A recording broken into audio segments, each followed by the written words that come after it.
kami dari kelompok 3 ingin mempresentasikan tentang perguruan tinggi. Sebelumnya, nama saya Priyanka Rutami Nugraha, nomor absen 28. Saya Endro Aditya, nomor absen 3. Saya Gerald Satkatija Manurung, nomor absen 13. Saya Muhammad Andrea Yusuf, nomor absen 21. Saya Rio Berli, nomor 33. Saya Yemima Jenevelin, nomor absen 35.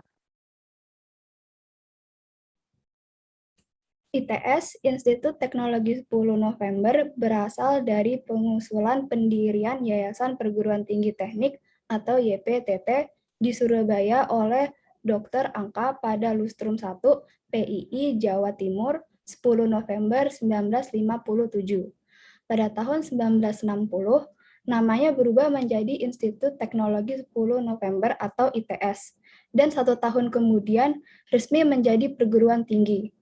Perubahan status ini juga disertai penambahan menjadi 5 fakultas, yaitu Teknik Sipil, Teknik Mesin, Teknik Kimia, Teknik Elektro, dan Teknik Perkapalan.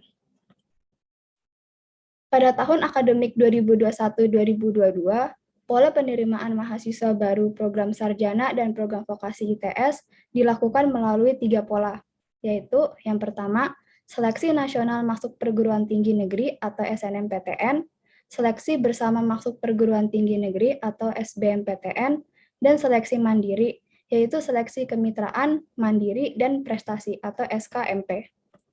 Daya tampung mahasiswa baru program sarjana dan program vokasi ITS untuk setiap program studi yang diterima melalui SNMPTN sebesar 20% dari total daya tampung setiap program studi. Melalui SBMPTN sebesar 30% dari total daya tampung setiap program studi, dan melalui seleksi mandiri sebesar 50% dari total daya tampung setiap program studi. Lanjut, kita ke daftar program studi yang ada di ITS. Nah, di ITS ini kurang lebih ada 7 fakultas. Nah, fakultas pertama ada Fakultas Sains dan Analitika Data. Di sini ada prodi fisika sampai dengan prodi aktuaria. Kita lanjut ke Fakultas Teknologi Industri dan Rekayasa Sistem.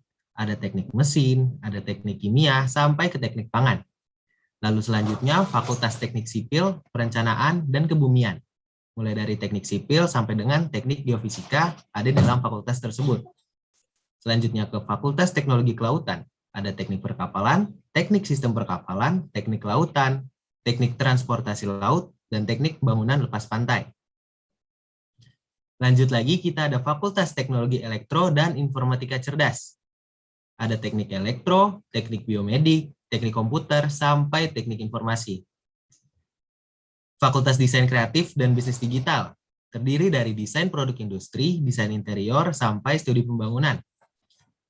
Fakultas Vokasi, ada teknologi rekayasa pengelolaan dan pemeliharaan bangunan sipil, teknologi rekayasa konstruksi bangunan air, sampai dengan statistika bisnis. Nah, untuk daya tampung SNMPTN di ITS tahun 2021, seperti yang telah disebutkan tadi, sebesar 20% dari daya tampung program studi tersebut. Nah, untuk Fakultas Sains dan Analitika Data, daya tampungnya ada sekitar 208. Fakultas Teknologi Industri dan Rekayasa Sistem ada sekitar 212. Di Fakultas Teknik Sipil, Perencanaan, dan Kebumian ada sekitar 190 daya tampung. Di Fakultas Teknologi Kelautan ada 98 daya tampung. Fakultas Teknologi Elektro dan Informatika Cerdas ada sekitar 208 daya tampungnya. Fakultas Desain Kreatif dan Bisnis Digital ada sekitar 102. Dan yang terakhir Fakultas Vokasi ada 176 daya tampung, yang jika kita total dari semua fakultas tersebut ada sekitar 1.194 daya tampung untuk SNMPTN di ITS. Kita lanjut daya tampung SBMPTN ITS tahun 2021. Seperti yang disebutkan tadi, daya tampung SBMPTN di ITS lebih besar daripada daya tampung SNM. Daya tampungnya sebesar 30% dari jumlah daya tampung program studi tersebut. Nah, di Fakultas Sains dan Analitika Data, daya tampung SBMPTN-nya sebesar 312. Fakultas Teknologi Industri dan Rekayasa Sistem ada 318. Di Fakultas Teknik Sipil, Perencanaan, dan Kebumian ada 285 daya tampung. Fakultas Teknologi Kelautan ada 147, Fakultas Teknologi Elektro dan Informatika Cerdas ada 312 daya tampung, Fakultas Desain Kreatif dan Bisnis Digital ada 153 daya tampung. Lalu yang terakhir, Fakultas Vokasi ada 264 daya tampung, yang jika kita total semua fakultasnya ada 1.791 daya tampung di ITS.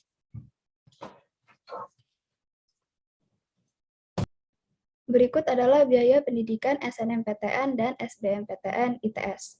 Yang pertama adalah kategori 1, yaitu 500.000. Yang kedua adalah 1 juta. Kategori ketiga adalah 2.500.000. Kategori keempat adalah 4 juta. Kategori kelima adalah 5 juta. Kategori keenam adalah 6 juta. Dan yang terakhir kategori ketujuh itu 7.500.000. Untuk informasi lebih lanjut, teman-teman dapat menghubungi tautan berikut. Unsud, Universitas Jenderal Sudirman. Universitas ini berdiri pada tahun 1963 dan kini telah memiliki 12 fakultas yang terdiri dari Fakultas Pertanian, Biologi, Ekonomi dan Bisnis, Peternakan, Hukum, Ilmu Sosial dan Ilmu Politik, Kedokteran, Teknik, Ilmu Budaya, Ilmu Kesehatan, Matematika dan Ilmu Pengetahuan Alam, dan Perikanan dan Ilmu Kelautan. Memiliki 2 fakultas, ini menawarkan 39 program studi atau prodi yang bisa dijadikan pilihan untuk melanjutkan pendidikan. Daya tampung SBMPTN Unsud 2021. Untuk daya tampung Saintek pada SBMPTN 2021, daya tampungnya sebesar 963. Untuk daya tampung Sosum pada SBMPTN 2021, daya tampungnya sebesar 550. Jalur masuk Unsud. Pada tahun 2021, penerimaan mahasiswa baru selain melalui Jaring Seleksi Nasional Masuk Perguruan Tinggi Negeri atau SNMPTN dan seleksi bersama masuk perguruan tinggi negeri SBMPTN juga melalui jalur seleksi penerimaan mahasiswa baru atau SPMB Mandiri. SPMB Mandiri Unsud meliputi 2 jalur, yaitu yang pertama SPMB Mandiri UTBK dan yang kedua SPMB Mandiri Non-UTBK. Pola seleksi SPMB Mandiri UTBK menggunakan nilai UTBK tahun 2021, nilai rapot SMA, SMK, MA atau sederajat mulai dari semester 1 sampai semester 6, prestasi akademik, dan prestasi lainnya termasuk prestasi olahraga dan seni serta keagamaan. Seleksi SPMB Mandiri Non-UTBK menggunakan nilai rapot SMA, SMK, MA, prestasi akademik, dan prestasi lainnya. Terdapat 2 jalur seleksi pada SPMB Mandiri, yaitu yang pertama SPMB Mandiri UTBK. Pola penerimaan mahasiswa baru yang dilakukan yaitu dengan menggunakan nilai UTBK tahun 2021, nilai rapot, dan prestasi siswa. SPMB Mandiri UTBK diperuntukkan bagi pendaftar program sarjana atau kelas reguler dan kelas internasional, dan program diploma. SPMB Mandiri Non-UTBK. Pola penerimaan mahasiswa baru yang dilakukan yaitu melalui nilai rapot dan prestasi siswa. SPMB Mandiri Non-UTBK diperuntukkan bagi pendaftar program sarjana atau kelas internasional dan program diploma. Peserta diperbolehkan mengikuti 2 jalur seleksi, SPMB Mandiri UTBK maupun SPMB Mandiri Non-UTBK dengan melakukan pendaftaran pada masing-masing jalur seleksi sesuai ketentuan yang berlaku. Untuk informasi lebih lanjut, kalian bisa melihat tautan di bawah ini. Selanjutnya ada BINUS yang biasa kita ketahui adalah BINUS Nusantara. BINUS University pada awalnya adalah sebuah lembaga pendidikan komputer jangka pendek yang berdiri pada tanggal 21 Oktober 1974 dengan nama modern yaitu Computer Crous. Berkat landasan yang kuat, visi yang jelas, dan dedikasi tinggi yang berkesinambungan, lembaga ini terus berkembang. Pada tanggal 1 Juli 1981, karena banyaknya peminat dan pesatnya pertumbuhan, lembaga pendidikan komputer ini berkembang menjadi Akademi Teknik Komputer atau yang bisa disebut ATK dengan jurusan Manajemen Informatika dan Teknologi Informasi. 3 tahun kemudian, tepatnya pada tanggal 13 Juli 1984, ATK mendapat status terdaftar dan berubah menjadi Akademi Manajemen Informatika dan Komputer atau yang bisa disebut AMIK, Jakarta. Kemudian pada tanggal 1 Juli 1985, dibuka jurusan komputerisasi akuntansi, dan pada tanggal 21 September 1985, AMIK Jakarta berganti nama menjadi AMIK Bina Nusantara. Selanjutnya itu ada program studi BINUS. Di program studi BINUS ini terdapat 7 fakultas. Yang pertama Fakultas Ekonomi dan Komunikasi, dari akuntansi sampai manajemen hotel D4. Yang kedua ada Fakultas Teknik, dari arsitektur, teknik industri sampai food teknologi.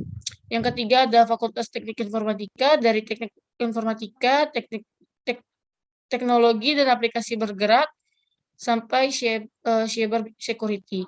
Yang keempat ada di Fakultas Desain, yaitu ada desain interior, desain komunikasi visual animasi, media baru, dan periklanan kreatif. Yang kelima ada Fakultas Sistem Informasi, ada komputerisasi akuntansi, sistem informasi audit. Yang keenam ada Sekolah Bisnis dan Manajemen Internasional, Manajemen Pemasaran Internasional. Yang ketujuh ada Fakultas Humaniora, yaitu ada Hubungan Internasional, Hukum Bisnis, Psikologi, Sastra Cina, Inggris, dan Jepang. Selanjutnya ada program kuliah ganda untuk yang sarjana, ada Teknik Industri dan Manajemen, sampai Teknik Informatika dan Matematika. Selanjutnya ada program untuk Magister atau yang biasa kita ketahui adalah S2, yaitu ada Magister Teknik Informatika, Manajemen Sistem Informasi, sampai Manajemen atau Sekolah Bisnis. Selanjutnya ada persyaratan yang harus dipenuhi dan penyerahan kelengkapan berkas bisa kita lihat melalui aplikasi BINUS online. Untuk informasi lebih lanjut dan lengkap, kalian bisa melihat di tautan yang sudah disediakan. Universitas Humboldt Berlin. Universitas Humboldt Berlin adalah universitas tertua di Berlin. Didirikan pada 1810 sebagai Universitas Berlin oleh tokoh reformasi pendidikan dan bahasawan liberal Prusia, Wilhelm von Humboldt, yang model universitasnya sangat memengaruhi universitas-universitas lain di Eropa dan alam barat. Semenjak 1828, universitas ini dikenal dengan nama Universitas Frederick William. Sesudah itu menjadi Universität unter den Linden. Pada 1949 diubah lagi menjadi Humboldt Universität demi menghargai kedua-dua pendirinya, Wilhelm dan saudara laki-lakinya, seorang naturalis, Alexander von Humboldt. Di universitas ini ada 11 fakultas dan 2 institut. Untuk fakultasnya ada Fakultas Hukum, Fakultas Pertanian dan Hortikultura, Fakultas Matematika dan Ilmu Alam 1 dan 2, Fakultas Kedokteran Universitas Berlin, Fakultas 1, 2, 3, 4, Fakultas Teologi, Fakultas Ekonomi, dan Administrasi Bidang Usaha. Untuk institutnya ada Pusat Studi Inggris dan Museum Vernaturkunde. Beasiswa untuk kuliah di Jerman. Terdapat 3 jenis, yaitu beasiswa yang disediakan oleh pemerintah, yaitu beasiswa Erasmus dan Erasmus Plus. Dan untuk pendanaan ini dilakukan oleh European Commission untuk membiayai program pendidikan, pelatihan, pemuda, dan olahraga. Untuk informasi lebih lanjut dapat mengunjungi laman resminya yaitu eaca.ec.europa.eu. Lalu yang kedua ada DAAD Scholarships, yaitu penawaran beasiswa yang disediakan oleh Deutscher Akademischer Austauschdienst Academic Exchange Service atau DAAD dalam berbagai program yang akan Anda pilih.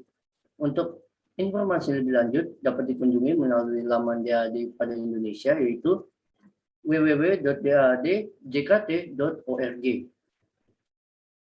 Lalu untuk kuliahnya ada juga jenis kedua, yaitu yang tidak disediakan oleh pemerintah, yaitu non pemerintah, seperti Deutschland Stipendium, yaitu yang diperuntukkan untuk mahasiswa internasional yang berprestasi dan yang telah memenuhi persyaratan, sehingga mendapatkan pembiayaan sebesar 300 euro per bulannya.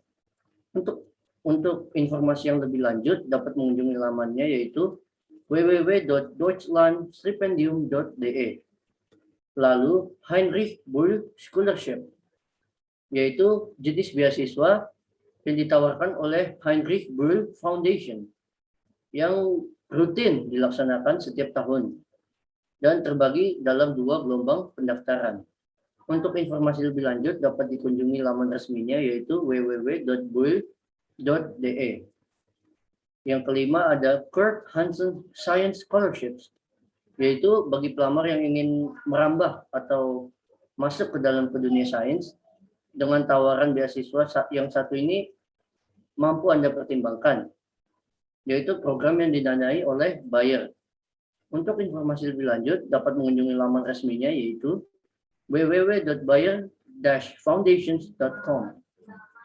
Lalu yang keenam adalah KAAD Scholarship, yang merupakan institusi berbasis agama Katolik yang menawarkan beasiswa bagi mahasiswa yang negara berkembang, termasuk Indonesia, yang berminat melanjutkan S2 atau S3 yang sedang melakukan proyek penelitian postdoktoral.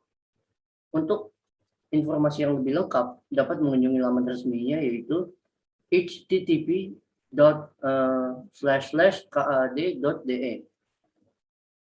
Lalu jenis ketiga yaitu kuliah di Jerman yang disediakan oleh pihak universitas itu sendiri, yaitu ada Frankfurt School of Finance and Management Doctoral Tuition Waivers, yaitu yang berupa potongan biaya kuliah bagi mahasiswa mengambil program akuntansi dan administrasi bisnis, keuangan, beserta dengan matematika. Untuk informasi lebih lanjutnya dapat mengunjungi laman resminya, yaitu www.frankfurt/school.de. Yang kedelapan adalah Frias Kovan Fellowship Program, yaitu Universitas Freiburg yang terkenal akan penelitiannya, menawarkan bagi mahasiswa internasional untuk mendaftar program penelitian tersebut. Untuk informasi lebih lengkap dapat menuju ke laman resminya, yaitu www.frias.uni-freiburg.de. Lalu yang terakhir adalah RWTH Aachen University Scholarships, yang berdasarkan Times Higher Education Reputation Rankings termasuk dalam universitas 100 besar terbaik di dunia dan sering memberikan bantuan beasiswa bagi mahasiswa internasional. Untuk info lebih lengkap dapat mengunjungi www.rwth-aachen.de. Sekian dan terima kasih.